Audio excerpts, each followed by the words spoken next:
What on earth is this woman? Where did you pick her up from? She's just a heap of poverty. Mom, what are you saying? That's disrespectful. Please stop. You said there's someone you want me to meet. I thought she'd be some kind of socialite, and yet, what is this woman?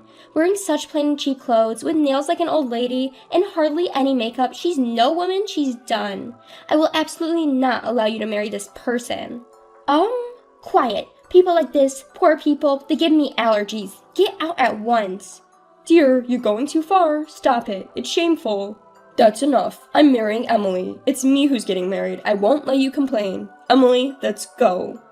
My name is Emily. George proposed to me after 2 years of dating. We've been too busy at work to meet each other's parents. I went to George's parents' house to announce our engagement, and this happened. I was heartbroken at how bad it started.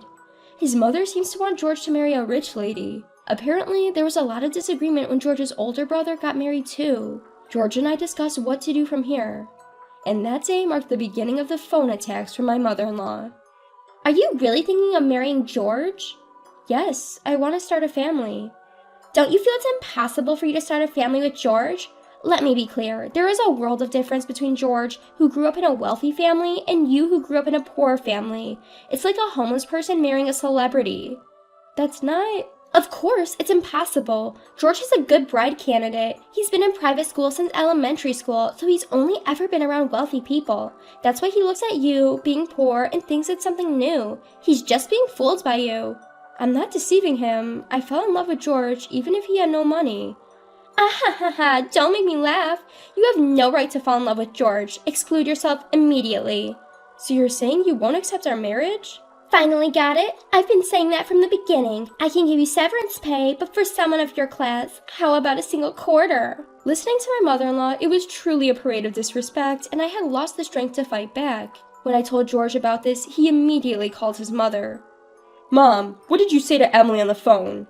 What? I just told her the truth. George, you're old enough now. Why don't you consider an arranged marriage? I already refused the arranged marriage talk, didn't I? It's me who's getting married. I won't marry anyone but Emily. Don't contact Emily anymore. Hold on, George. You can't speak to your mother like that. Wake up. What the heck? I don't get what you're saying. Moreover, stop treating Emily like she's poor. What's wrong with calling a poor person poor? A girl raised by poor folks is no good woman. I'm saying this for your future, so think about it. There's no need for that. I'm marrying Emily, so just leave us alone. George really argued with my mother-in-law. Seeing that, I felt relieved, but my mother-in-law's attack wasn't over that easily.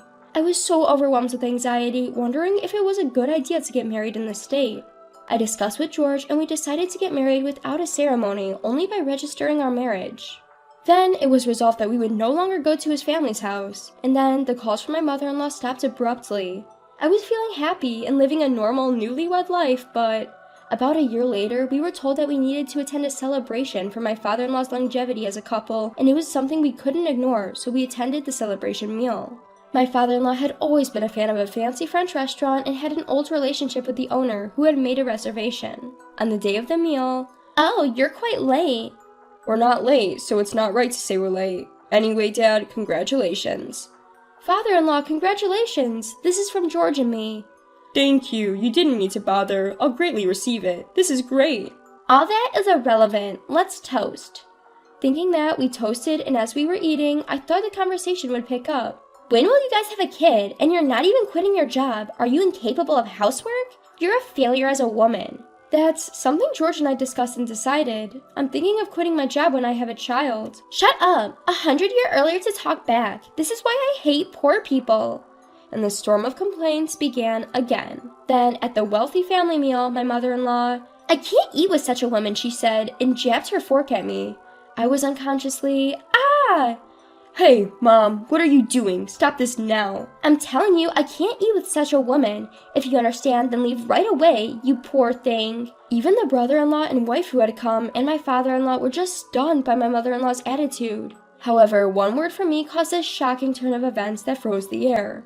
I kept my mouth shut, but I couldn't take it anymore. "Emily, what is it about me that you hate so much?" The answer is simple. It's because you're poor. I have a repulsion just breathing the same air. You sure do talk a lot. Isn't it you who have a repulsive reaction to your own poverty? You grew up in an orphanage after all. What are you talking about? I come from a wealthy family. Don't make things up just because you're poor. Your parents came from a poor family. One day they were involved in a car accident, they passed away, and you were placed in an orphanage. Shut up! I am not like that. You've always claimed to be a rich lady. Your parents died and ruined the company, but you were raised like a rich girl. Yes, that's right. Of course I am. This woman is lying. Kick her out right now. You know Mrs. Lisa from Brooklyn, my best friend's mom, right? Lisa from Brooklyn? Lisa from Brooklyn, same name as the wife of our company's president. That's right, the wife of the president of your company, my friend, their daughter, have been working overseas and we hadn't met often, but when I visited her home after a long time, her mother was there and we started talking about my marriage. Then, Lisa from Brooklyn told me that she grew up in an orphanage, and guess what? She was in the same orphanage as you, mother-in-law. No, that's a lie. There's no proof. I was shocked. I didn't think that you grew up poor, lost your parents, and were placed in an orphanage. I didn't hear anything about this. Explain it to me properly. Did you trick me when we got married? No, it's not like that. Why would you listen to such a woman? It's obviously a lie. You need to stop this at once, lying woman. It was then a woman appeared. You're still as messy as ever, not even showing a hint of manners. You're blinded by money and have zero learning ability. Who are you? This is a private reservation. I'm Lisa from Brooklyn. Long time no see. Or rather, we haven't met since we left the orphanage. Lisa from... Yes. Don't tell me you've forgotten. We promised back in the orphanage, didn't we? To find a rich man and live a wealthy life. I got married to a company president and made my dream come true. My husband knows that I grew up in an orphanage and I've been devoted to him. After all, I have nothing but gratitude. Right, George? You know about this, don't you? Mrs. President, good to see you. Of course I do. You're really a lovey-dovey couple, and it's famous within the company. I always admired you guys. It's enviable. Even though you have such a great son, what were you doing? Could it be you've been doing something like a fraud filled with lies? Stop it. Can you just leave? No way. I can't just stand by when my daughter's best friend is in a pinch. You've been doing unnecessary things like that for a long time. Stop interfering. I've just come to share the truth. Is it bad to tell the truth? You must be joking, right? Just leave. My mother-in-law's face turned pale as she watched.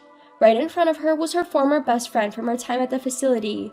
And then Cherry continued her story. Jasmine was wayward since middle school, skipping school, hanging out with the wrong crowd, getting scolded when caught. Stop it, please. Lack of enthusiasm for high school, barely attending classes, going through guys from the local gang. It was rumored that she was a wicked woman who couldn't say no. Stop it! Moreover, when you mentioned Razor Jasmine, there was nobody who didn't know. A winning gang leader, a figure that was avoided and not approached. Parents weren't there to keep her in check. It was thought impossible for such a horrid woman to marry. It was like you married the CEO of Cornerstone Real Estate. Quite the scam. Hey, what does this mean? What do you have to say for yourself? I haven't heard any of this.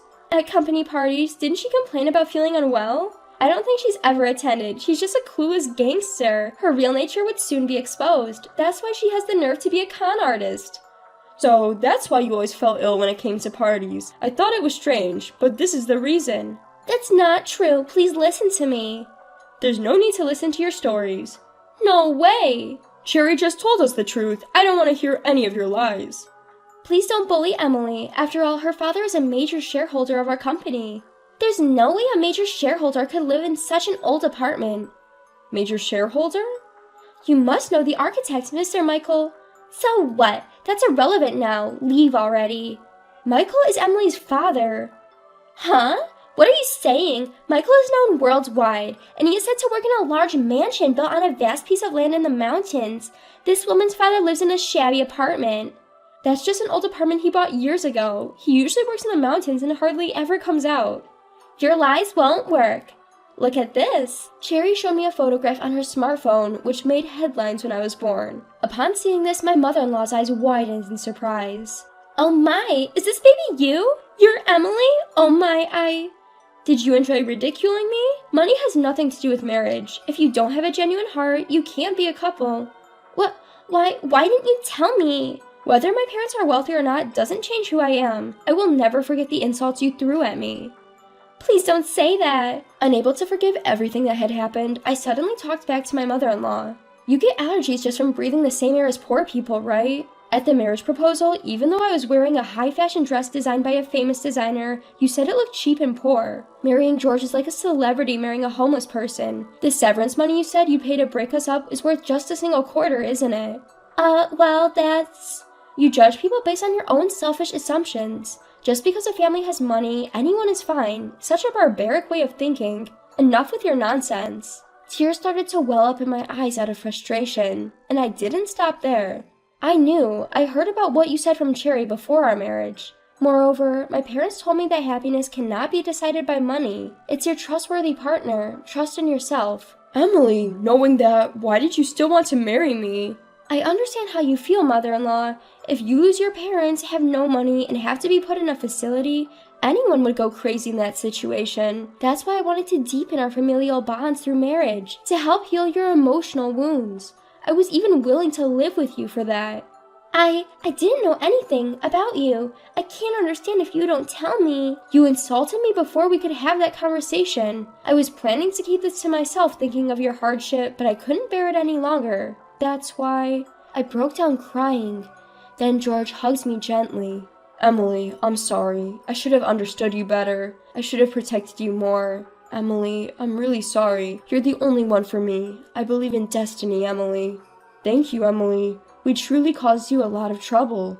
I want to apologize as well. I'm so sorry. Father-in-law, please don't apologize. You are a respectable man. Thank you, Emily. Although it was meant to be a celebratory meal for my father-in-law, it ended up like this, and I felt incredibly guilty. My mother-in-law lost her ground and left the scene hastily. No one went after her. It seemed she was later kicked out by my father-in-law, agreed to divorce, and left the house. Without any family to rely on, my mother-in-law probably had to start her life all over again from scratch. It must have been a hard start. I was worried about my father-in-law, so I decided to live with him at his house and quit my job. Most importantly, I was happy to be pregnant, and in just another 6 months, I'll be a parent. My father-in-law was overjoyed, and we called Cherry to celebrate. I feel so fortunate to be able to raise a child surrounded by a loving family.